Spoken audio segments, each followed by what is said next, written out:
Hey, what's up guys? Welcome to a new video. So today's video is actually going to be a commentary style video. So um, this is something that is personal to me and to people that I've interacted with and have gone through this type of situation, and it's colorism. Whenever you mention that word, I just get the heebie-jeebies, and it's very disgusting to say the least. And I'm just going to give opinions and thoughts from my own point of view, and what it entails, the challenges that people go through based off or of that type of situation. And if you've ever been through that, I would like you to share your thoughts in the comment section down below. And before we get started, make sure to like, comment, share, subscribe, and hit the bell so that you get notified whenever I upload. Also, PS, I know I'm just looking a bit all over the place. I just washed my hair, so it's air drying, and my skin is it's quite off-putting to say the least, because I've done like a mini skincare routine, and I'm not really getting what I the results that I'm wanting. But yeah, just had to put it out there. It is what it is. So first things first, we're going to define the word colorism. And if I'm looking down, I'm actually trying to get the definition from Google, and this is what it states. Colorism is the prejudice or discrimination against individuals with a darker skin tone, typically among of the same ethnic or racial group.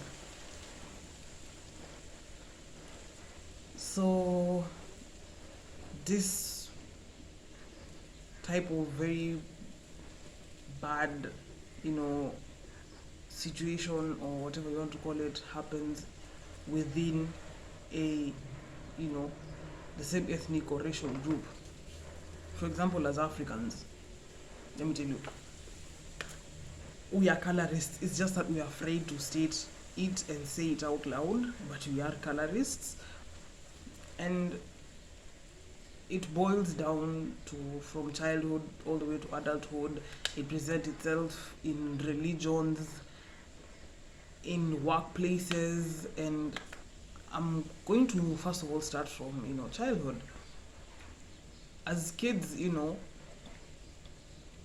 especially when you're like in kindergarten or whatever you want to call it, or Montessori, or to a group of schools, what happens is you start defining either yourself or people.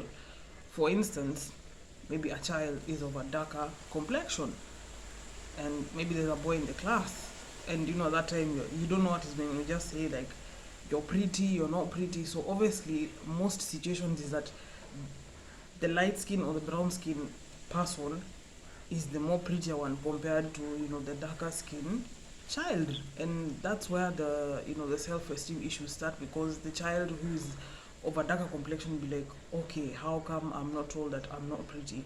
So that's where it starts, and it slowly, it really becomes a huge challenge from childhood to teenagehood to adulthood. That thing spirals out of control, because like in your head you're like, okay, I'm of a darker skin skin tone, I don't see myself as pretty, because that's what society has been wired, that if you're lighter, or the brown, the more light you are, or the more brown you are, you're prettier. If you're of a darker skin tone, you're not pretty. And first of all, that's hella wrong, and it's sad. Also, family members play a part. I cannot lie to you. Family members play a part, whether it's immediate or extended. they're so quick, oh, you look like so and so, or oh, you look like this and this, you're not pretty enough compared to fulani or fulani. Like, what's that supposed to mean? I'm already trying to figure myself out and trying to love myself, but you've already pointed out insecurity and make it more. You're insisting it more and more. And that's where the self-hate comes in. And like the other reason why this thing exists, it's also present in religions. For example, I'll be honest with you, I'm Muslim. By the way, let me put out a disclaimer. I'm not trying to bash anybody. I'm just stating whatever is always put out there. For example, in weddings, maybe I'm just thinking way ahead, but just hear me out. For instance, most of the situations is that the groom is more of a darker skin tone and the woman or the bride is more of a lighter, like way lighter skin tone. And then most of the situations, they're usually asked, okay, why did you like pursue this person? Most cases will tell you, oh, she's lighter, she's prettier. Let's be real. It's not like, to be honest, that her beauty or her skin complexion is going to hold your house or your home. You have bills to pay. And then the irony is, people who go for that type of notation, and for such people, their marriages, I'm sorry to say this, maybe there are other reasons behind it, but you're just blindsided by the beauty of that specific person. And then less than a year, munapelekana kwa kadhi, like, oh, this and this has happened, munaachana. Like, maybe for me, I'm just thinking so much about it, but that's just my opinion and that's my observation. And it's just sad that it has gotten to that extent. Leaving, people who are dark skinned to ask themselves questions like, am I worthy? Am I enough? Am I either going to find love, or, am I just going to be accepted for who I am, for my skin tone? Because at the end of the day, whether you're light, you're dark, you're brown, you are yourself. You are you. Nobody's just gonna come and steal your thunder. And per se, like in workplaces, you'd find that quote-unquote light-skinned people have, especially with females, they have more privileges compared to dark-skinned. Or you'll be pushed aside and you'll be told, no, she's, they won't tell you directly, but you might have the qualifications and you're told, no, you can't make it to the job, or, for quote-unquote substantial reasons. Yet,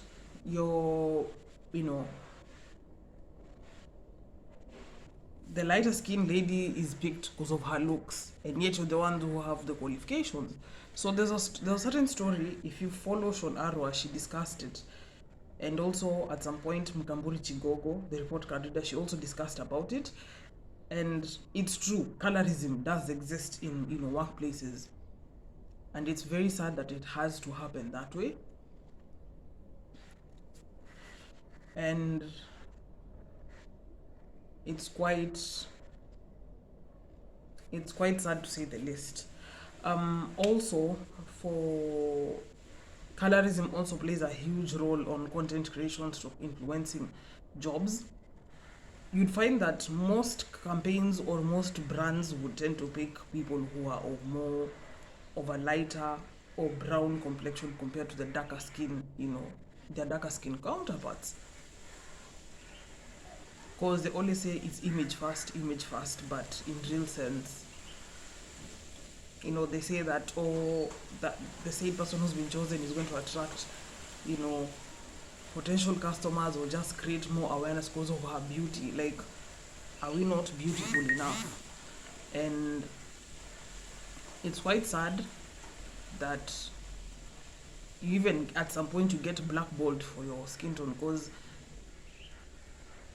I know of a couple of content creators who have a darker skin tone and they've rarely gotten influencing jobs or brand deals because of their skin tone. And it's it's quite overwhelming. And have I encountered colorism? Yes, on a personal level. I kid you not. Especially, for instance, let me break it down. When I meet a, let's say, because I'm a human, I'm gonna meet people, maybe you like a certain person, then, everyone has their own preference. Let me point it out there. But don't have your preference say that I like this type of specific, colored person because I don't like the other one. No. You don't have to prove your point because you're gonna insult another group of people. So what happened was, it's like, you meet somebody, you start talking and whatnot, then badai they'll be like, listen, I don't think this is gonna work out because you're not my type, you're not lighter, you're not this, you're not that. But the skin tone part, like the colorism part, plays a huge role. Or you're not pretty compared to the people I've met. Okay, then why in the first place did you initiate conversation if you know very well I'm not your type? And it's quite sad that we have to, we have to go through. But thank God I have friends. When I tell you I have melanated friends, some of us are looking like zebras, especially if you have hyperpigmentation. Like, for instance, I don't know if you can see quite clearly, like, at these specific points of my face, I'm lighter. Especially if you want to know your true skin color, look at your government, document photos, especially the identification card and your passport. It's crazy. My melanated friends, massive shout out to Yvonne. Her melanin is just out of this world. I kid you not. And we've been friends for a long time, and like, I just look at her, I'm like, melanin is fire. Like, point blank period. Another person who her melanin is just dripping. Like, when I tell you it's hashtag black excellence, black girl joy. There's this lady who works at this specific store. If you've been to Woolworths Nyali, then obviously you might have met her. She's called Caro. I've known her for 9 years. And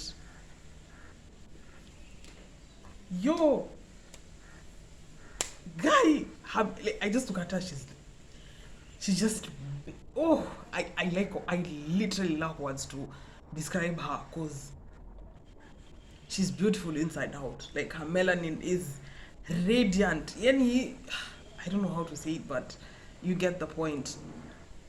And I came to realize that it's going to take time for people to understand that this thing does happen, but we should acknowledge it, that it does. Because if we don't acknowledge it and keep burying our heads in the sand, it's going to be a problem. Or then also, like, there are memes on social media like, Suji, you should get married to, pata bibi mrembo, so that your kids do not have to struggle in school about Parents' Day, meeting day.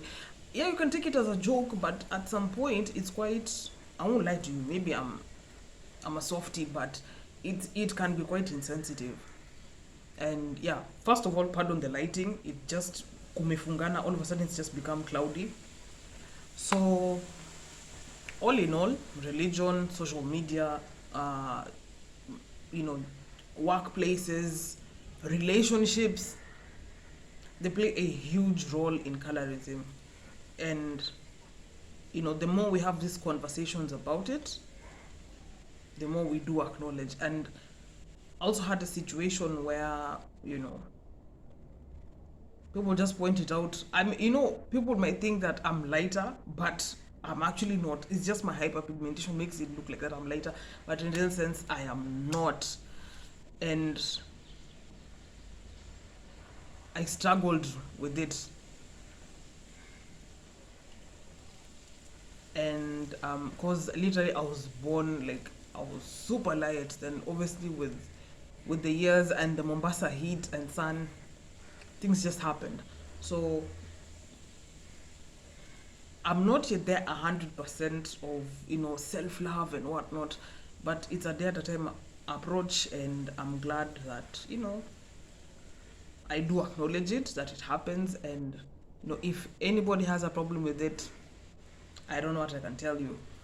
So what I can tell dark skinned girls is that be yourself, be proud of who you are, irrespective of the comments and the nasty, vile treatments that you get. Just be you, and nothing is gonna stop you. So that's it for today's video. If you'd like more of these commentary style videos, please share your thoughts in the comment section below. And yeah, thanks for watching, and I'll see you guys in the next one.